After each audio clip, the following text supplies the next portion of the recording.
Nah, perkenalkan sebelumnya nama saya Pira Syafrida dari Prodi SPI Winsu Sumatera Utara. Nah, kali ini saya sedang berada di kampung sendiri, yaitu di desa Kecamatan Hamparan Perak. Saya akan membagi informasi mengenai bagaimana keadaan nilai sejarah yang ada di kampung saya. Banyak sekali yang mengatakan bahwa Hamparan Perak merupakan tempat terpencil. Sebenarnya bukan tempat terpencil. Nah, Hamparan Perak ini memiliki nilai filosofi dan sejarahnya sendiri. Nah, untuk lebih jelas, slide selanjutnya kita kedatangan seorang narasumber yang nantinya akan membantu menjelaskan secara detail mengenai desa Hamparan Perak. Nah, tugas ini saya lakukan untuk memenuhi mata kuliah sejarah situs-situs sejarah Islam. Nah, jadi beginilah kondisi dari Hamparan Perak. Kalian bisa lihat di saya sebelah kanan, kemudian sebelah kiri. Jadi Hamparan Perak untuk yang sekarang sudah terbilang lumayan maju, tidak seperti dulu lagi. Kenapa Hamparan Perak dikatakan tempat terpencil? Karena memang dulunya ini tempat hutan belantara gitu. Nah, jadi untuk lebih detail dan lebih lanjut, saya akan langsung mewawancarai salah satu narasumber saya, yaitu Bang Ihsan, di slide selanjutnya. Terima kasih. Wassalamualaikum warahmatullahi wabarakatuh.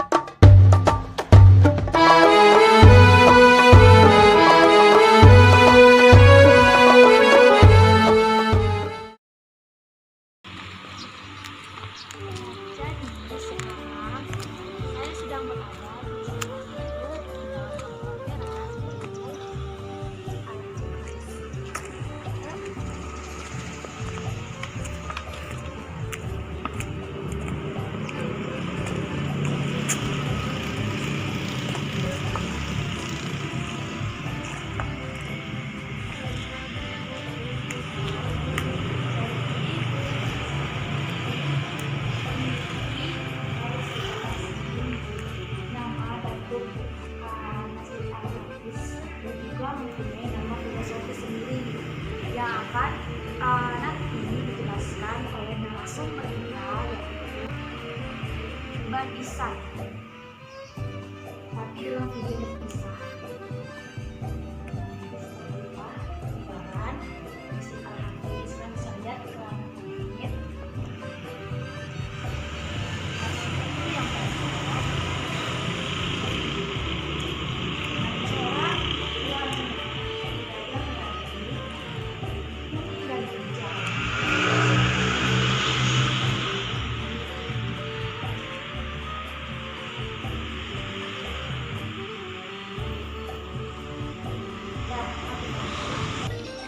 Nah, seperti inilah kalian bisa lihat gambaran dari Masjid Al-Hafiz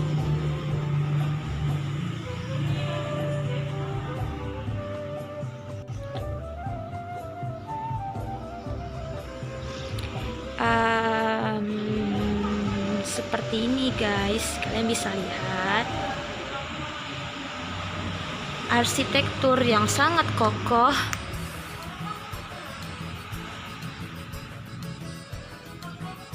Nah, inilah gambaran halaman Masjid Al-Hafiz, di mana di halaman Masjid Al-Hafiz terdapat banyak sekali makam-makam leluhur. Kalian bisa lihat secara langsung. Nah, semuanya nanti akan kita rangkum langsung bersama narasumber kita, yaitu Bang Aziz, di slide selanjutnya.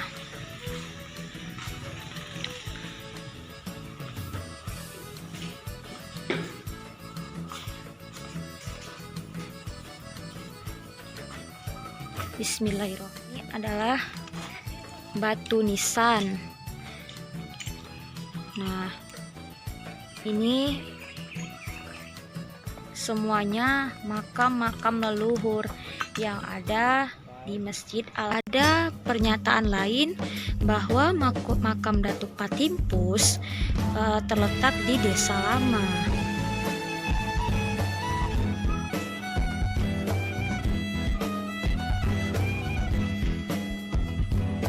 Nah, jadi di balik pokok pisang ini dahulu terletak sebuah istana kerajaan Melayu kecil.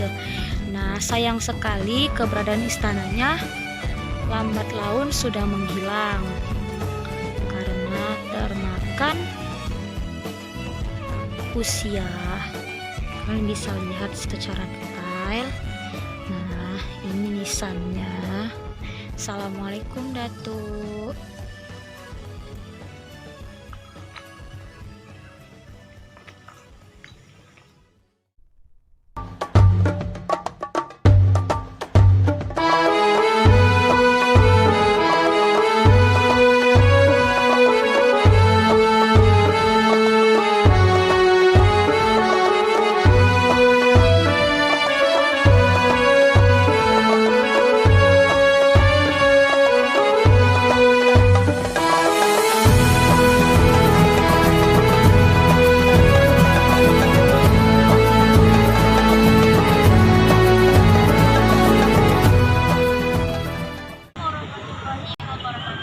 Waalaikumsalam warahmatullahi wabarakatuh. Ya, jadi terima kasih untuk Kang Ihsan waktunya. Jadi di sini Vira mau bertanya tentang sekarang hamparan perak, khususnya Datuk Satu Tuan Sendiri atau Datuk Patimpus yang sering dikenal orang apa ya sebagai ada kaitannya dengan Medan.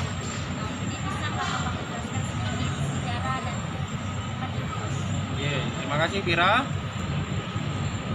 Tersebut salah tokoh dari kota Medan yang berasal dari Tanah Karo. Di sini kita sebut namanya Tuan Guru Patimpus.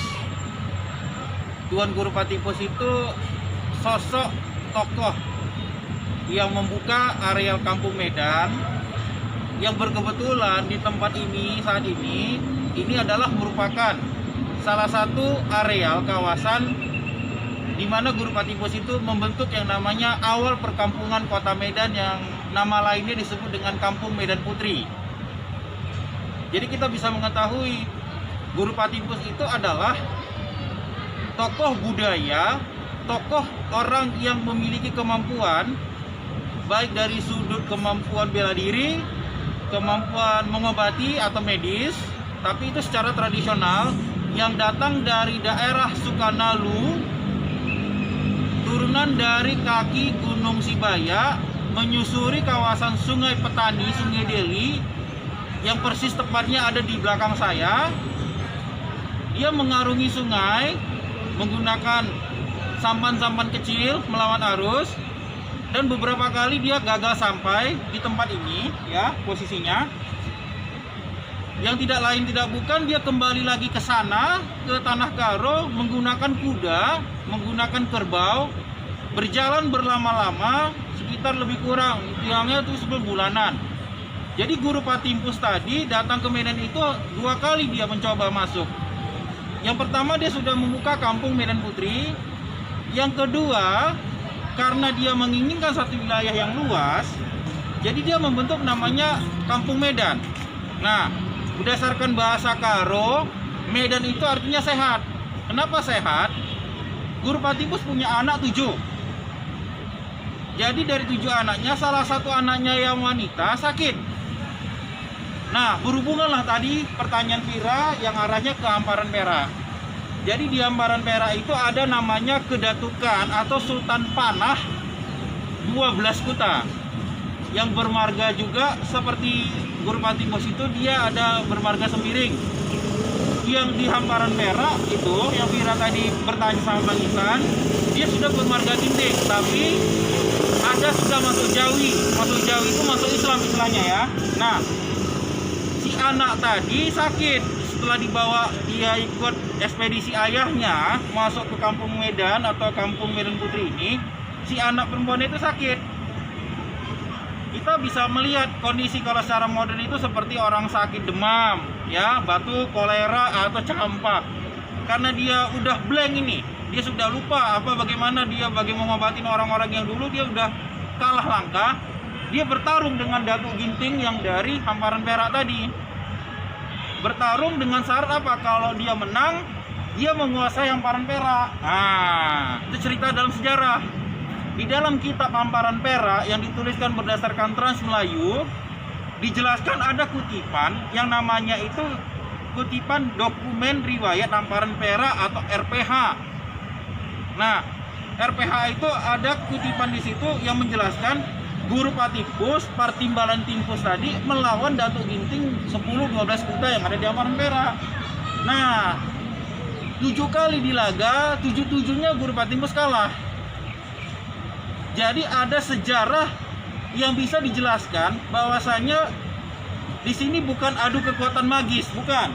Tapi di sini kekuatan bagaimana mental kita menghadapi atau membuka satu wilayah dengan cara yang disebut dengan adaptasi. Jadi dia kalah. Ya, dia di situ dia disebutlah kalau kita itu berkelahi tumbuk-tumbukan pukul-pukulan, dia kalah.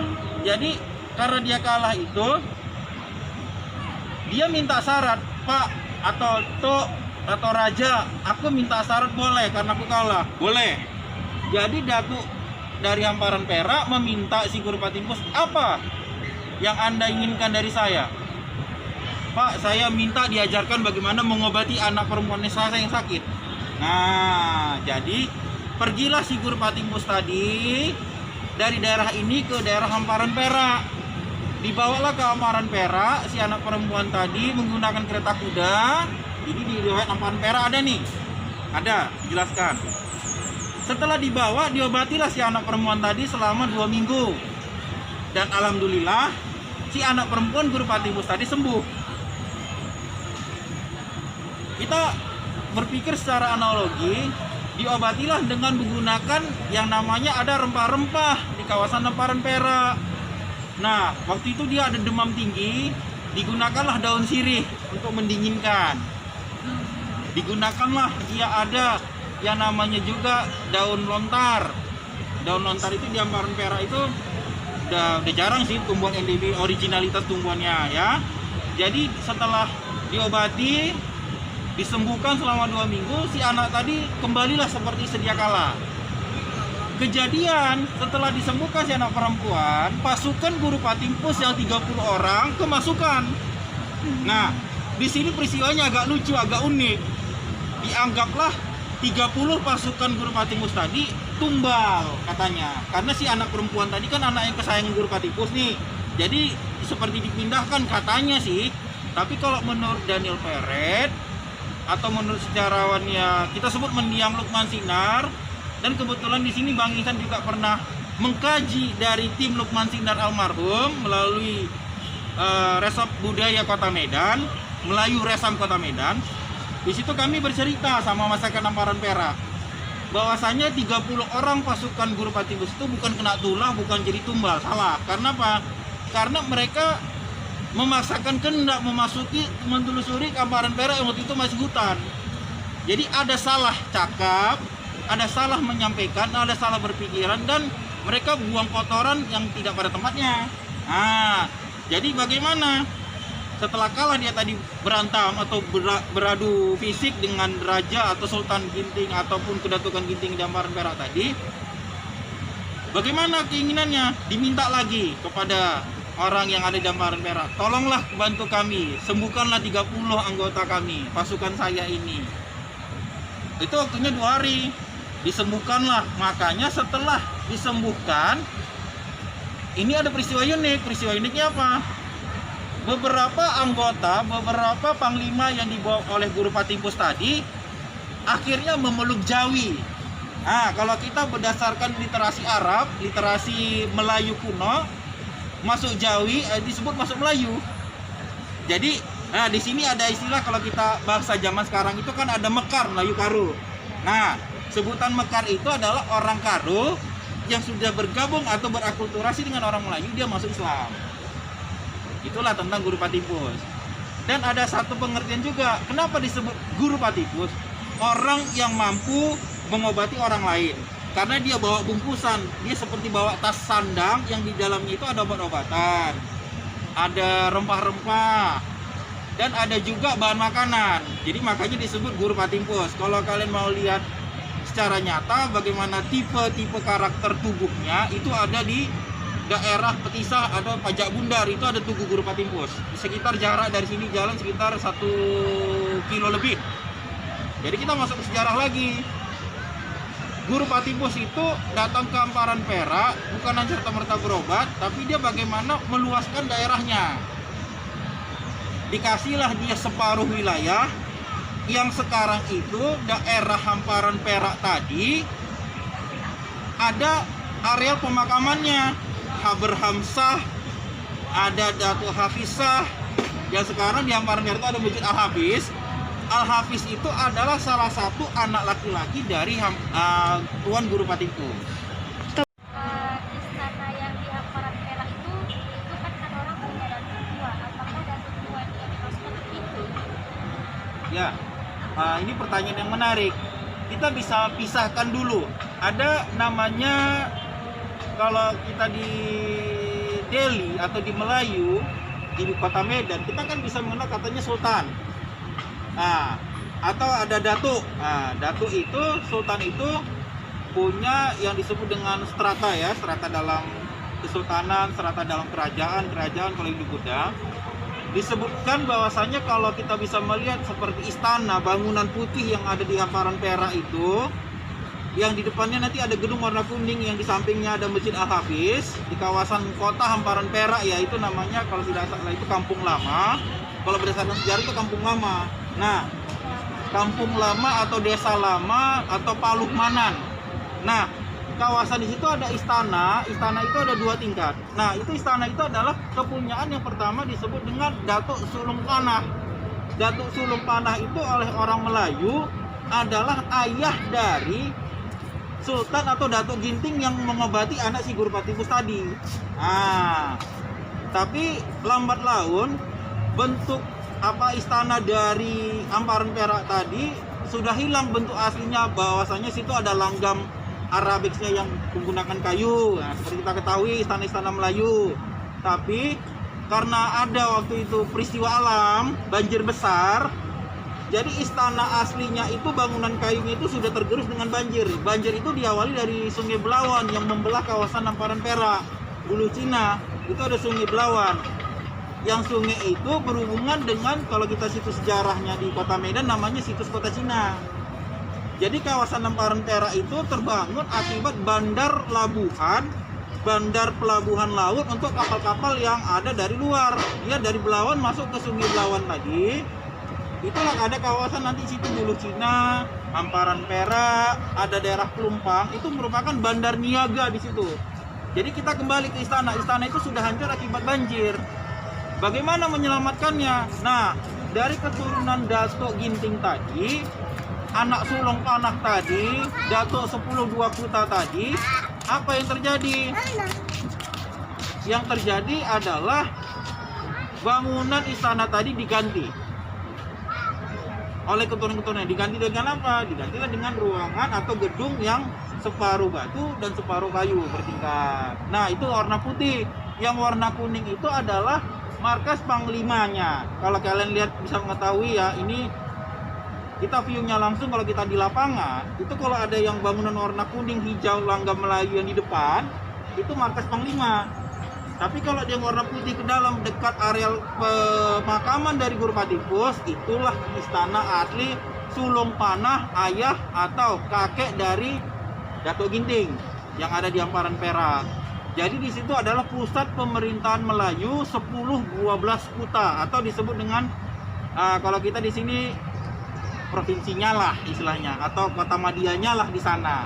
Itulah disebut dengan 12 karena adalah perkampungan 12 yang ada di Melayu. Selain Binuang, selain kita sebut dengan Kampung Baru, Deli Maimun, ada yang disebut dengan Kota Bangun, ada Negeri Lama Labuan, ada Secanggang, ada Deli 2, ada yang disebut dengan Aru. Ia adalah susunan atau letakan di kerajaan atau kesultanan yang ke-12. Makanya disebut Hamparan Perak Datuk 12 Kuta. Itulah dari sejarahnya. Terus kan Kang, kalau misalkan kita bahas tentang Tikus, banyak yang tahu soal sejarahnya, cuma orang sering berdebat soal makamnya. Pokoknya yang nggak percaya bahwasannya makam Kurupati Tikus itu diletakkan di Hamparan Perak. Itu apakah benar atau gimana gitu? Sampai hari ini kalau versi sejarah ya, kalau kita ungkap balik sejarah, sebenarnya itu kalau kami yang pernah meneliti, tapi ini masih dalam tanda tanya bagi kebanyakan orang, seperti Kira tadi bertanya, kenapa masih dipertanyakan? Karena posisinya seperti ini. Orang beranggapan makam yang di kawasan Hamparan Perak itu adalah makam Datuk Ginting. Nah, makam Rahmat Shah, Haram Shah, Al-Hafiz Shah, ada yang disebut dengan juga kita sebut dengan Al-Saleh Saibi, ada Sila Syed Maimun Hamparan Perak, yang semuanya itu bermuara siapa yang menjadi pemimpin saat itu. Nah, jadi makam itu masih dianggap, dan makam itu pada titik kebenaran sejarahnya itu adalah makam Guru Patimpus. Ini berdasarkan penelitian Bang Ihsan waktu menulis skripsi sejarah Kota Medan, waktu paper awal tulisan sebelum naik ke skripsi. Makam yang ada di Hamparan Perak itu adalah identik dengan makam Guru Patimpus. Setelah Bang Ihsan kaji ke Tanah Karo, Sukanalu, Perbapaan, Kaki Sinabung, Kaki Sibaya, Kesibayaan, orang-orang Karo beranggapan Guru Patimpus nggak pulang lagi jasadnya kemari, nak, katanya. Nah, jadi bagaimana? Jadi ya dibuatlah kondisi makam itu dipugar, makam itu dibagusi, makam itu dipercantik oleh beberapa elemen-elemen masyarakat, elemen-elemen budaya, elemen-elemen golongan-golongan yang peduli dengan sejarah budayanya saat itu. Dibuatlah, dipertahankanlah eksistensi makam Guru Patimpus di Hamparan Perak. Jadi kebenaran itu masih sekitar 90%, karena ada satu ahli waris yang dia tidak mau mengungkap di mana makam keturunan leluhurnya. Jadi sampai saat ini penelitian itu masih berlanjut. Tapi Guru Patimpus, kebenaran makamnya dia dimakamkan di kawasan Hamparan Perak, di belakang, berjarak sekitar 800 meter di kawasan Masjid Al-Hafiz. Kalau kita dari Masjid Al-Hafiz, kita keluar dari dapur belakangnya itu atau kamar mandi belakang itu ada jalan menyusuri kebun-kebun pisang, ada tebu, ada makam melintang yang ke arah kiblat, itu adalah makam besar disebut makam Guru Patimpus. Tapi satu ahli warisnya masih menyembunyikan. Tapi begitu ditanya ulang kebenaran itu sama masyarakat Karo bilang jasadnya nggak pulang lagi ke sana. Nah, jadi di situ juga tertulis ada kata-kata, kalau di bahasa Indonesia kan dari bahasa Karo bahasa Melayu, disinilah dimakamkan ayah kami, disinilah dimakamkan kakek kami, disinilah dimakamkan, kalau disebut dengan sesepuh kami, suluh kami, Tuan Guru Raja Patimpus, Tuan Guru Patimpus yang membentuk, mengelola, dan membuka Kampung Deli, Medan Putri, dan Kampung Medan yang saat ini. Tapi kan Hamparan Perak itu apa ya, kayak orang sering bilang kalau main ke Hamparan Perak, orang bilang kayak tempat tertua, tempat astral. Ya. Kan sebenarnya tuh Hamparan Perak itu artinya kota Maluka. Itu gimana sih supaya membuka pikiran orang lain bahwasanya Hamparan Perak tidak seburuk itu gitu. Ada nilai-nilai sejarah. Gimana, Pak? Oke, baik. Hamparan Perak dalam etimologi bahasa Indonesia kita bisa lihat dari arti sesungguhnya dulu ya untuk Vira. Hamparan Perak itu kenapa disebut dengan Hamparan Perak? Karena kalau dari udara dilihat itu pasir pantai yang warna putih itu seperti kilauan perak. Jadi kalau menurut orang-orang Belanda, kita sebut Baron Mikulski, kita sebut Pancarda Steckhouwer, dan juga sejarawan Belanda Wieskul, satu kajian utuh dalam penelitian dia tentang kota Medan yang diambil, yang juga Bang Ihsan ubek-ubek itu data-data sejarahnya. Kenapa disebut pada Hamparan Perak? Hamparan Perak adalah mahligai wilayah yang wilayahnya tadi kalau kita lihat dari udara seperti warna perak karena pasir pantainya yang kemerlap-kemerlip.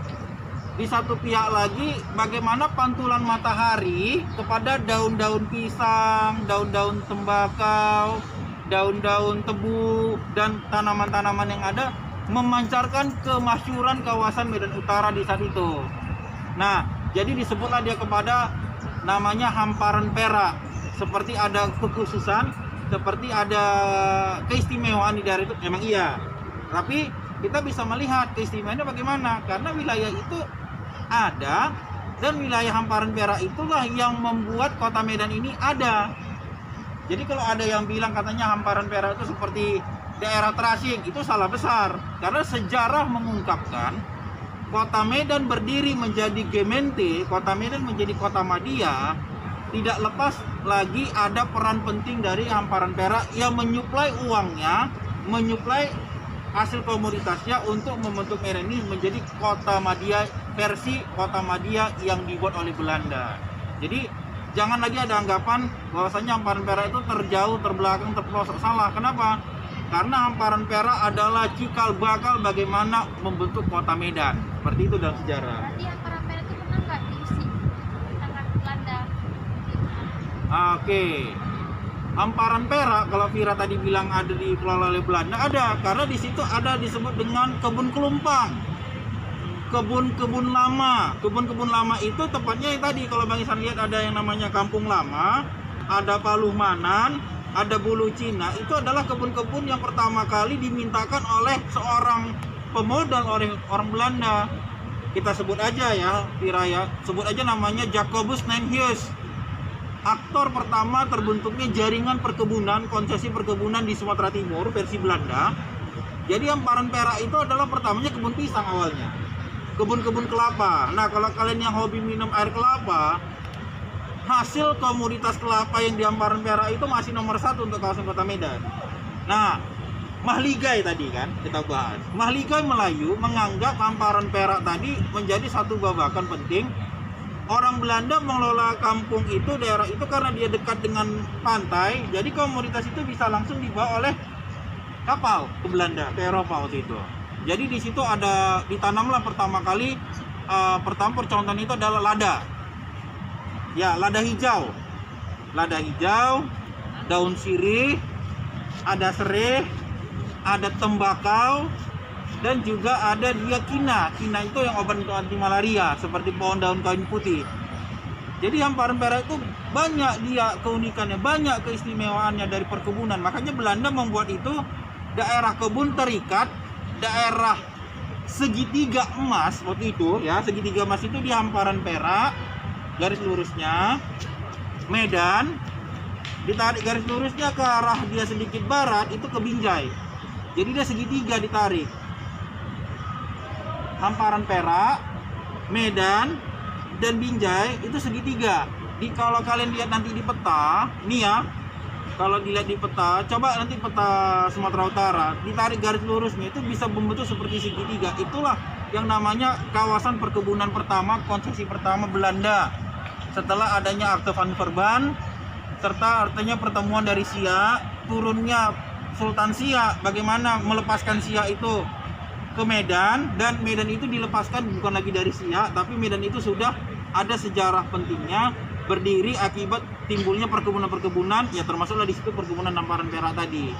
Jadi hasilnya memang luar biasa, tembakaunya diakui dunia, kinanya diakui dunia, tebunya manis, kelapanya menjadi komoditas yang bisa juga dibawa ke Malaysia, ke Malaka, ke Johor, ke Singapura, bahkan sampai ke Thailand. Kenapa? Karena berpotensi dan hasil apalah kita sebut ya, hasil perkebunan itu memang wahid, memang bagus, kualitasnya memang terasa bagus untuk kedepannya. Itulah seperti itu.